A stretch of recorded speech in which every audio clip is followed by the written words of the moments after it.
Welcome back, YouTubers, to yet another Q&A with us, the British Fist.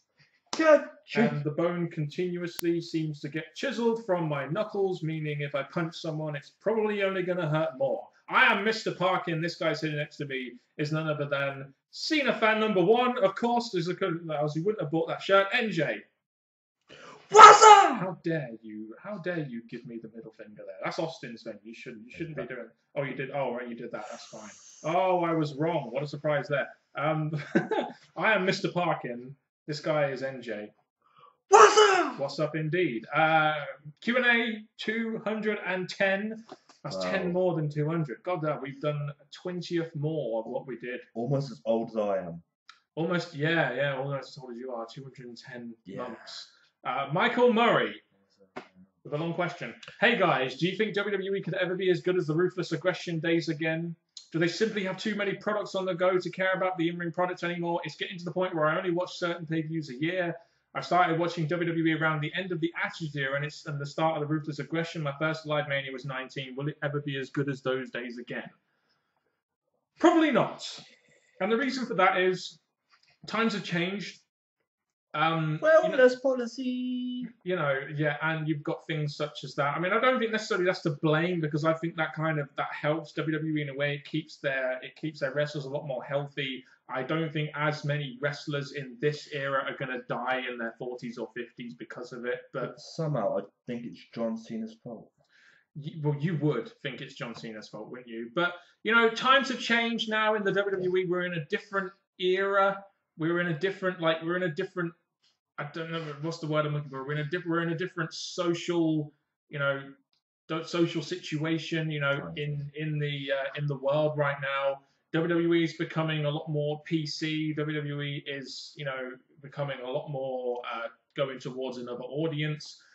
If you're like us and you're someone in your mid-20s or 30s, I'm afraid WWE is not really going to appeal to you anymore. And I don't necessarily think it's because they've simply got too many products on the go, or it's just the way things are. And sometimes things change for the best, sometimes things change for the worst. It's very ironic, isn't it, that during the Attitude Era, it wasn't really aimed at kids; it was aimed for adults. But the fact that it was aimed at adults made us kids at the time want to watch it more. But when it's aimed at kids, people like us are really drawn away from it because there's no way we're going to think, "Oh, that's cool. We want to watch that." There's many times when we blame the now era on the writers, but to be honest, I think there's just so much more to it. I think the WWE have done so much in the safest way possible, mistakes or wrong choices or stuff that was meant to benefit us, but it benefited them or them not benefiting us. Whatever the story is, I think so much has happened that all we can hope for are the high points, the entertaining points, the surprises, and just accept that the WWE have found something that's keeping them in business and keeping us somehow wanting more. I think that the thing is, right, is you've got to the point now where I'm not watching Raw, and the reason why I'm watching Raw is because I don't feel the need to watch it. There's no one really that I'm going to go on my way to watch. I mean, back in the Attitude Era, you had so many characters on WWE TV, even in the Ruthless Aggression era, that would make you want to watch TV. But now it's got to the point where you haven't really got that many people that are going to keep you entertained, and for a full 3 hours, or even if it's 2 hours, it's just you're not going to watch it and be consistently entertained by this wrestling show anymore. It's just the way things are. There's a real, obviously, back then there was a lot more talent because there was a lot more companies, and you had WCW, ECW, you had all sorts of things like that. You had wrestlers plying their trade in WCW, ECW, then going to a big company like WWF at the time. So they already had that start. You didn't have to have a developmental territory to try and train your guys up before they were on the WWE roster, etc. So it was just much more natural then that there was just much more talent about. And I don't think there's a lack of talent now. I just think it's the fault of the WWE and that they're not making those talents come across as people that are must watch. And as much as we can give you a whole video's worth on what's happened to the WWE and why it's changed, but one of the biggest things that WWE was competing against is not another wrestling company, it's the internet. when the internet has control of affecting their company, Like the Daniel Bryan thing. watching things for free or spoilers and stuff, it does affect them. So it's a shame they're not trying to battle against it by not telling anyone what they're doing, just making surprises, or they can't really battle the dirt sheets unless they find out where they're being leaked and stuff. But the WWE has changed so much, and it's just how it is now. A good business, this is what I always say, a good business moves with the times. Like a Blockbuster didn't move with the times where the internet was going to become much more prevalent in the multimedia industry. WWE haven't really. I mean, they tried. I mean, they tried too late, in my opinion. If they did the WWE Network, say 2005, 2006, and all that kind of stuff, when the internet was really starting to get going, then maybe it would be a little bit different. But they're just so late to these parties anymore that they can't make a business that's moving with the times, and that just goes to show in the way they write their shows, present their shows, which is very generic and very, as you would say, still in that wrestling bubble. Correct. Shall we move on? Yeah. Yeah, I've had enough of that question now. Good question though, very good question. Renegade Man, I mean, if it's going to take up 5.5 minutes of our time, then it's a good question. Renegade Man 83. Thoughts on AJ Lee retiring from wrestling? Not really a surprise because of the CM Punk situation. You've got CM Punk and AJ Lee are married now. You've got to imagine that AJ Lee is probably, she's getting probably the backhand all. She's probably better off retiring from wrestling and actually just being with CM Punk, and he's still going to earn a fair bit of money from the WWE lawsuit and potential money grabbing, in the UFC, etc., and other things that he does. So she doesn't need to do it. And like you said, she was probably just going to get backhanded from WWE from the CM Punk stuff anyway. Hearing the background voices, snickers and stuff of what her partner, her other half, did, and also she's probably got a last year of school left to do.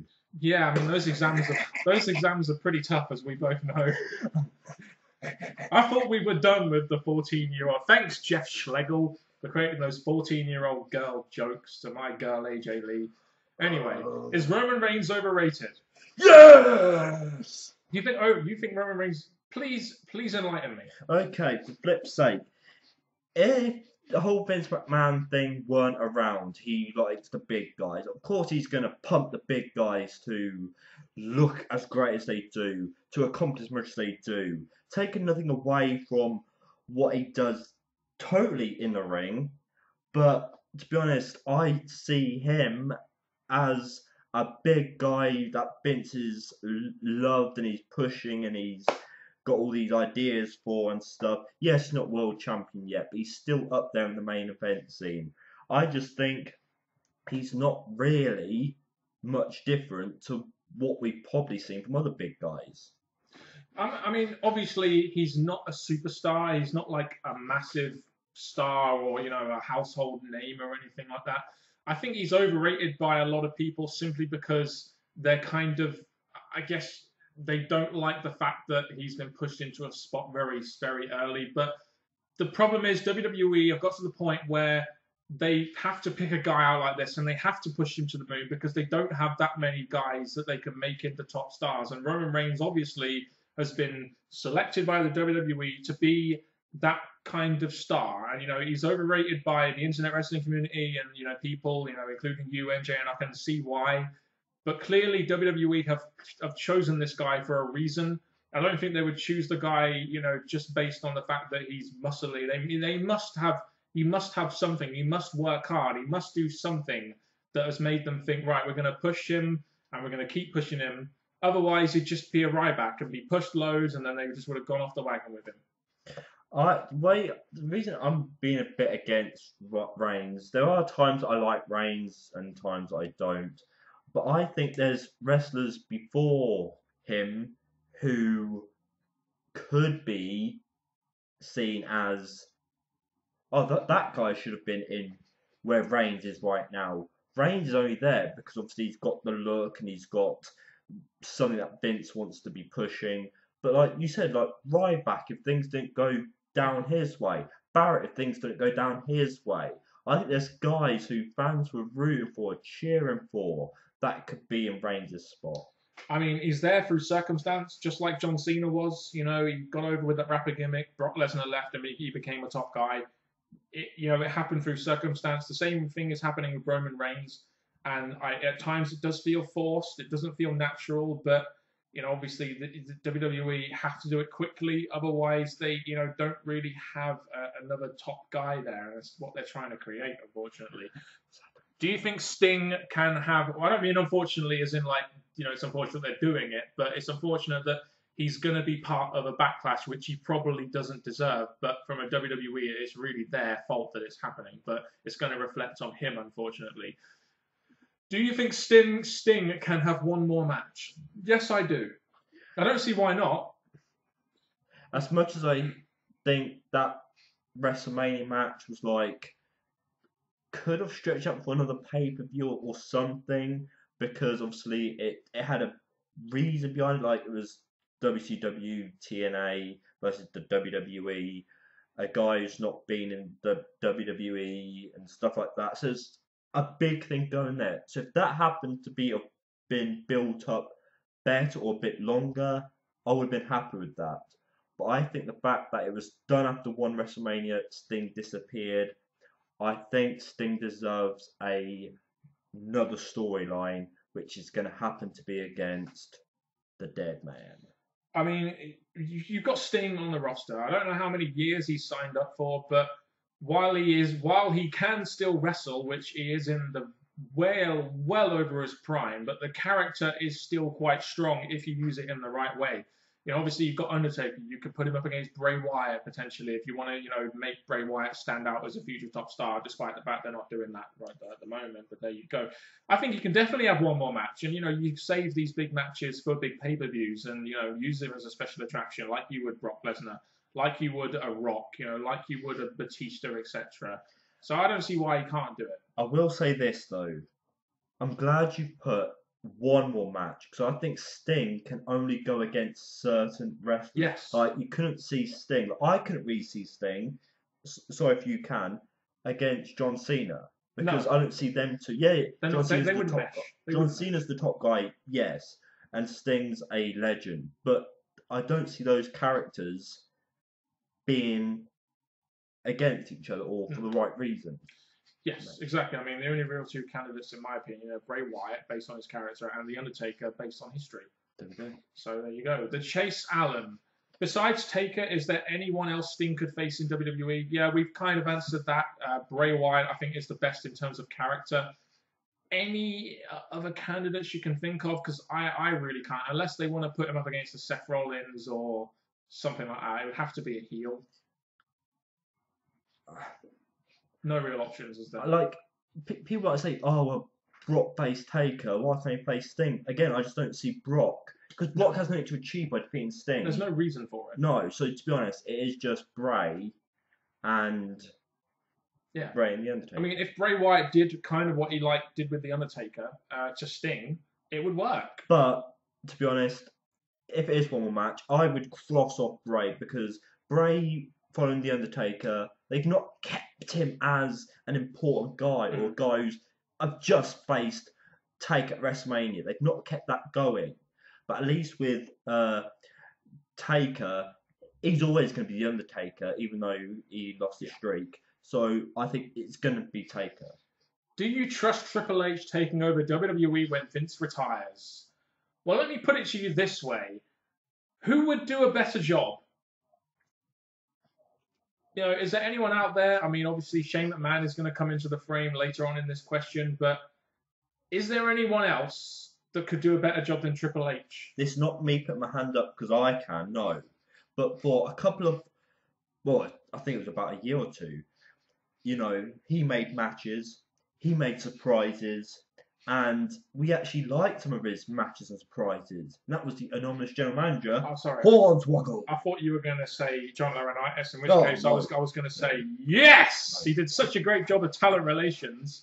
But Anonymous General Manager Hornswoggle, he made surprises, matches, feuds, exciting moments. He was there, so if he was to take over the company... Unless your name is Sheldon Cooper from The Big Bang Theory, that was sarcasm, by the way. But I mean, the thing is, I mean, a lot of people probably, I don't know, wouldn't say they would trust Triple H, but from what I've heard from people in the business, especially on his DVD and stuff, apparently he lives, breathes, and smokes wrestling essentially, and with Vince Ving as a Vince McMahon, he was so involved, he was so there, he had such a passion for it that you're going to have to bring in someone that has just as much passion, just as much a hard work ethic, is part of the family, because that's essentially what the business is, that's essentially what it is. It is a family business. And who better than a guy that's been in the company for 20 years, who's been there, done that, has been kind of groomed as the next guy to take over Vince McMahon, and is, even if Stephanie is the principal owner, Triple H has more of that wrestling knowledge, in my opinion. So, I mean, based on what he's done in NXT, I would trust Triple H to take over WWE and Vince retires. That was the point I was going to get to, because some people have said that, yes, NXT is based on just wrestling with some story and not having to branch out extra 2-3 hour, have to work on too much merchandise and getting your name out there. But I think with Triple H so eager to work, eager to build talent, and the way that he speaks about the company when he does his Michael Cole stuff, yeah, it could be scripted, but whatever. I think that doubling, maybe Triple H will take it back to 2 hours, maybe because he's the ownership, so maybe we'll go back down to 2 hours. I think that's really based more on adverts and the USA Network, but I see where you're coming from, yeah. So I think Triple H could do it. Yes, it's branching out from 1 to 2 hour, 3 hour, and double the amount of work, but luckily he won't be on his own. Yeah, no, Stephanie with him.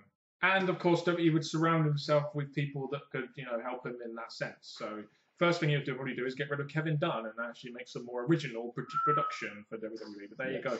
Will Shane ever come back and run the company? No. Shane McMahon, I believe, is doing his own thing.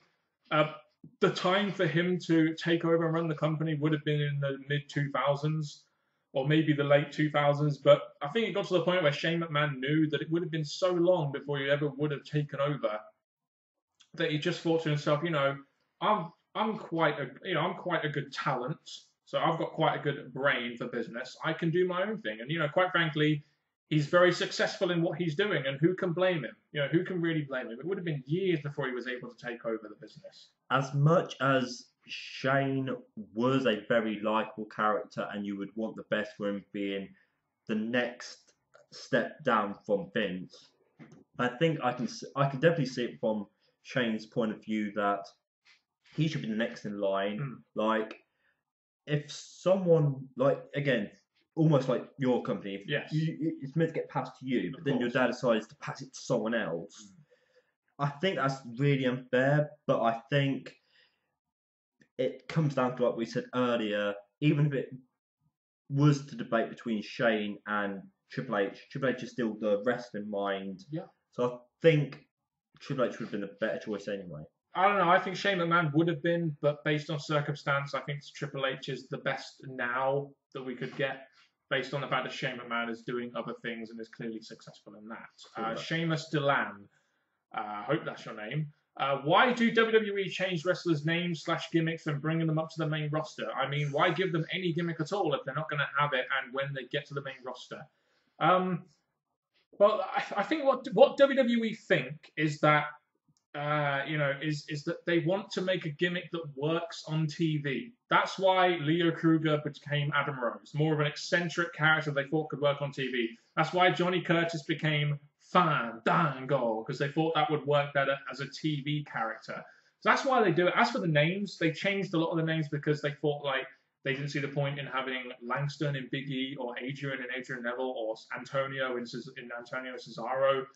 They thought that one name sounded tougher or something. I don't really know. Yeah, well, Triple H to just H or double H, who knows? But I don't really know. But there must be a reason behind it. Otherwise, they wouldn't do it. But I think if you're gonna have them in NXT with a gimmick and they're gonna perfect that gimmick, you've got to kind of bring them up to the roster with that gimmick that they've been practicing and essentially learning and harnessing for many years. We used to think part of it was because Vince was so against NXT. So stuff that was coming up NXT, Vince wants to mold his way. So if he's something completely different in NXT, that's Triple H's work.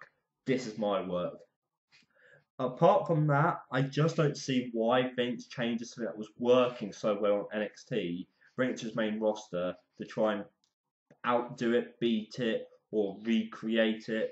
I think if it worked in NXT, the NXT crowd will follow them into the main roster to see the exact same wrestler. It's just My only thing I can think of, like I said earlier, is the fact that Vince McMahon maybe doesn't feel that these gimmicks would work as TV characters. Because on NXT, they're not really TV characters, they're wrestling gimmicks that the hardcore fans will enjoy, and that's what make people mainly watch NXT.